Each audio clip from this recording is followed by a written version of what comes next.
अध्याय 10 नए साम्राज्य और राज्य। प्रशस्तियां यह एक विशेष किस्म का अभिलेख है जिन्हें प्रशस्ति कहते हैं। यह एक संस्कृत शब्द है जिसका अर्थ प्रशंसा होता है। प्रशस्तियां लिखने का प्रचलन भी था। समुद्रगुप्त की प्रशस्ति, समुद्रगुप्त के दरबार में कवि व मंत्री रहे हरिशेन ने इसमें राजा की एक योद्धा, युद्धों को जीतने वाले राजा, विद्वान तथा एक उत्कृष्ट कवि ने भरपूर प्रशंसा की है। हरिशेन द्वारा समुद्रगुप्त की नीतियां। एक, आर्यावर्त के 9 शासकों को समुद्रगुप्त ने हराकर उनके राज्य को अपने साम्राज्य में मिला लिया। 2, दक्षिणापथ के 12 शासक आते हैं। इन सब ने हार जाने पर समुद्रगुप्त के सामने समर्पण किया था। 3, इसमें असम, तटीय बंगाल, नेपाल और उत्तर पश्चिम में कई गण या संघ आते थे। ये समुद्रगुप्त के लिए उपहार लाते थे, उनकी आज्ञाओं का पालन करते थे तथा उनके दरबार में उपस्थित हुआ करते थे। 4, कुषाण तथा शक वंश और श्रीलंका के शासक भी थे। इन्होंने समुद्रगुप्त की अधीनता स्वीकार की और अपनी पुत्रियों का विवाह उससे किया।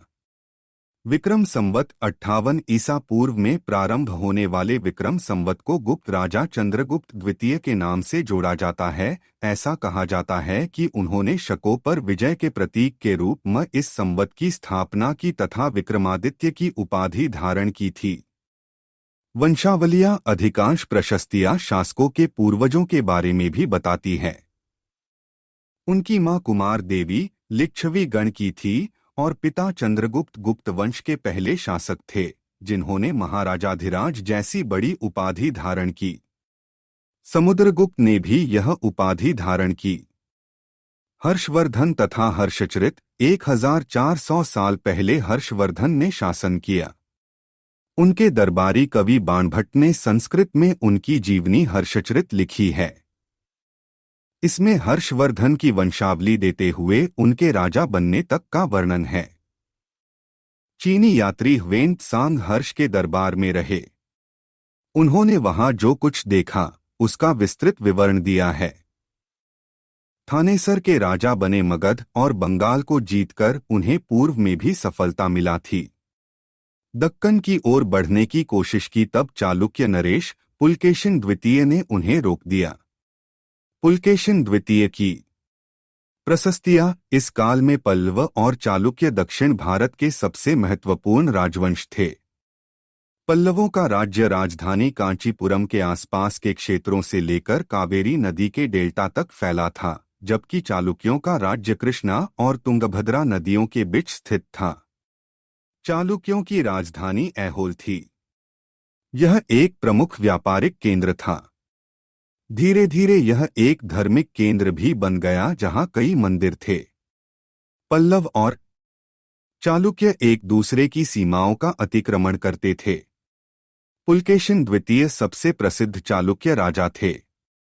उनके बारे में हमें उनके दरबारी कवि रविकीर्ति द्वारा रचित प्रशस्ति से पता चलता है। रविकीर्ति के अनुसार उन्होंने पूर्व तथा पश्चिम दोनों समुद्रतटीय इलाकों में अपने अभियान चलाए। इसके अतिरिक्त उन्होंने हर्ष को भी आगे बढ़ने से रोका। इन राज्यों का प्रशासन कैसे चलता था? प्रशासन की प्राथमिक इकाई गांव होते थे, लेकिन धीरे धीरे कई नए बदलाव आए। कुछ महत्वपूर्ण प्रशासकीय पद आनुवंशिक बन गए। कभी कभी एक ही व्यक्ति कई पदों पर कार्य करता था। वहां के स्थानीय प्रशासन में प्रमुख व्यक्तियों का बहुत बोलबाला था। एक नए प्रकार की सेना, सामंत भूमि से कर वसूलते थे जिससे वे सेना तथा घोड़ों की देखभाल करते थे। साथ ही वे इससे युद्ध के लिए हथियार जुटाते थे। दक्षिण के राज्यों में सभाएं। पल्लवों के अभिलेखों में कई स्थानीय सभाओं की चर्चा है। इनमें से एक था ब्राह्मण भूस्वामियों का संगठन जिसे सभा कहते थे। ये सभाएं उपसमितियों के जरिए सिंचाई, खेतीबाड़ी से जुड़ विभिन्न काम, सड़क निर्माण, शनीय मंदिरों की देखरेख आदि का काम करती थी। नगरम व्यापारियों के संगठन का नाम था। संभवत इन सभाओं पर धनी तथा शक्तिशाली भूस्वामियों और व्यापारियों का नियंत्रण था। कालिदास अभिज्ञान शाकुंतलम